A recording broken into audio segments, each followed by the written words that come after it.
പുതിയ പ്രഭാതത്തിനായി ദൈവത്തെ സ്തുതിക്കുന്നു, മഹത്വപ്പെടുത്തുന്നു. ഈ രാവിലെ സമയം 1 രാജാക്കന്മാർ 9-ാം അധ്യായം അതിൻ്റെ 3-ാം വാക്യം ഒന്ന് വായിക്കട്ടെ. യഹോവ അവനോട് അരുളിച്ചെയ്തെന്നാൽ, നീ എൻ്റെ മുൻപാകെ കഴിച്ചിരിക്കുന്ന നിൻ്റെ പ്രാർത്ഥനയും യാചനയും ഞാൻ കേട്ടു. നീ പണിതിരിക്കുന്ന ഈ ആലയത്തെ എൻ്റെ നാമം അതിൽ എന്നേക്കും സ്ഥാപിക്കുവാൻ തക്കവണ്ണം ഞാൻ വിശുദ്ധീകരിച്ചിരിക്കുന്നു. എൻ്റെ കണ്ണും ഹൃദയവും എല്ലായ്പ്പോഴും അവിടെ ഇരിക്കും. ശലോമോൻ രാജാവ് തൻ്റെ മഹത്വത്താൽ തൻ്റെ പ്രതാപത്തിൻ്റെ കാലത്ത് യഹോവയ്ക്ക് വേണ്ടി ഒരു ആലയം പണിതു.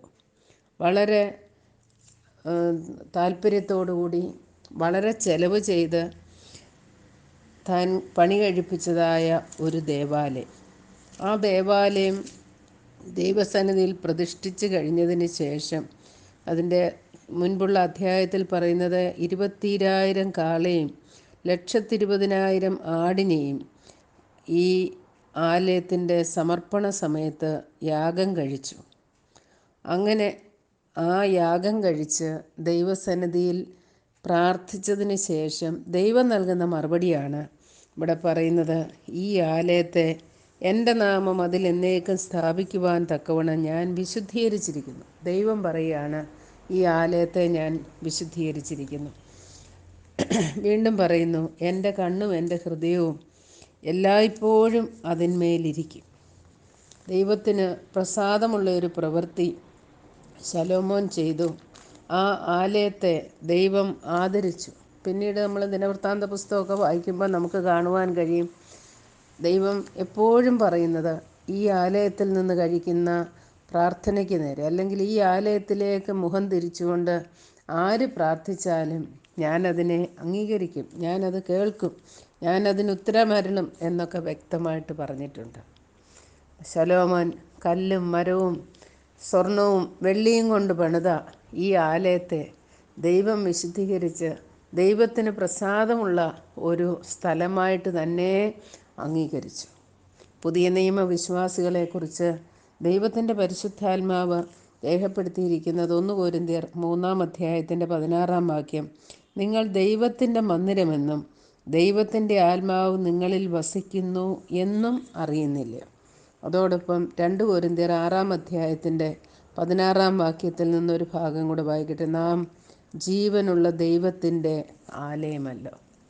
കർത്താവായ യേശു ക്രിസ്തു മുഖാന്തരം നമുക്ക് ലഭിച്ച വലിയ പദവി, നമ്മുടെ ശരീരം ദൈവത്തിൻ്റെ ആലയമായിത്തീരുന്നു.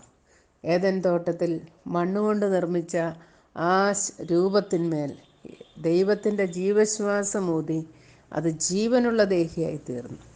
അതിലുപരിയായിട്ട് വീണ്ടെടുക്കപ്പെട്ട ദൈവമക്കൾക്ക് നിത്യജീവനെ ദൈവം വാഗ്ദത്തം ചെയ്തു. പരിശുദ്ധാത്മാവിനെ നമ്മോടുകൂടെ എപ്പോഴും വാസം ചെയ്യുവാനായിട്ട് പിതാവായ ദൈവവും കർത്താവായ യേശു ക്രിസ്തുവും ആ ഒരു ഉടമ്പടിയിലേക്ക് നമ്മെ എത്തിച്ചു.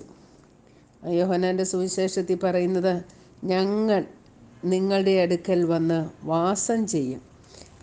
പരിശുദ്ധാത്മാവാകുന്ന ദൈവം നമ്മുടെ ഉള്ളിൽ വന്ന് 14-ാം അധ്യായത്തിൻ്റെ 23-ാം വാക്യം വരുമ്പോൾ, ഞങ്ങൾ അവൻ്റെ അടുക്കൽ വന്ന് അവനോടുകൂടെ വാസം ചെയ്യും. പരിശുദ്ധാത്മാവിൻ്റെ അധിവാസ കേന്ദ്രമായി നമ്മുടെ ശരീരം തീർന്നിരിക്കുന്നു. യേശു ക്രിസ്തുവിനെ രക്ഷിതാവും കർത്താവുമായി അംഗീകരിച്ച ഏത് വ്യക്തിയുടെയും ഉള്ളത്തിൽ പരിശുദ്ധാത്മാവാകുന്ന ദൈവം അതിൻ്റെ ആളത്വത്തിലും വന്ന് വസിക്കുന്നു. ശലോമോൻ കല്ലും മരവും കൊണ്ട് നിർമ്മിച്ച ആ ആലയത്തെ ദൈവം വിശുദ്ധീകരിച്ച് ദൈവം അരുളി ചെയ്യുന്നത്, നീ ഈ സ്ഥലത്ത് കഴിക്കുന്ന പ്രാർത്ഥനയ്ക്ക് നേരെ എൻ്റെ കണ്ണും എൻ്റെ ചെവിയും ഞാൻ തുറന്നിരിക്കും, അത് കേൾക്കും, ഞാൻ ആദരിക്കും. എങ്കിൽ കർത്താവിൻ്റെ രക്തത്തിൻ്റെ സമ്പാദ്യമായ പരിശുദ്ധാത്മാവിൻ്റെ അധിവാസമായ നമ്മിൽ നിന്നും ഉയരുന്ന പ്രാർത്ഥനകൾക്ക് ദൈവം എത്രയധികം മറുപടി തരും. നമ്മെ ദൈവം എത്രയധികം വിശുദ്ധീകരിക്കും. നാം എത്രമാത്രം ദൈവസന്നിധിയിൽ യോഗ്യരാണ്, ദൈവത്തിൻ്റെ വിലയേറിയതാണ്, ദൈവത്തിൻ്റെ സ്വന്തം ജനം. സങ്കീർത്തനങ്ങളിൽ പറഞ്ഞിട്ടുണ്ടല്ലോ, ഞാൻ അവനെ ഒരു നിക്ഷേപമായി തിരഞ്ഞെടുക്കുന്നു. ആ നിക്ഷേപമായ നമ്മിൽ നിന്നും ദൈവത്തിന് പ്രസാദമുള്ള ദൈവസന്നിധിക്ക് യോഗ്യമായ രീതിയിലുള്ള പ്രാർത്ഥനകൾ ഉയരുമ്പോൾ ആ പ്രാർത്ഥനകൾക്ക് നേരെ സ്വർഗത്തിന്, ദൈവത്തിന് അടങ്ങിയിരിക്കുവാൻ, മുഖം തിരിക്കുവാൻ കഴിയത്തില്ല. അവനതിനെ ശ്രദ്ധിച്ച് കേട്ട് തക്ക സമയത്ത് അതിന് മറുപടി തരും. നമുക്ക് എത്ര ധൈര്യം പകരും ഈ ആലോചനകൾ. ദൈവതിരുനാമം നമ്മിലൂടെ മഹത്വപ്പെടട്ടെ. നാം ദൈവത്തിൻ്റെ ആലയമാണ്, ദൈവത്താൽ തിരഞ്ഞെടുക്കപ്പെട്ടവരാണ്, ദൈവത്താൽ വിശുദ്ധീകരിക്കപ്പെട്ടവരാണെന്നുള്ള ആ ചിന്തയിൽ ഇന്ന് പകൽക്കാലം നമുക്ക് ജീവിക്കാം. ദൈവതിരുനാമം മഹത്വപ്പെടട്ടെ. God bless U.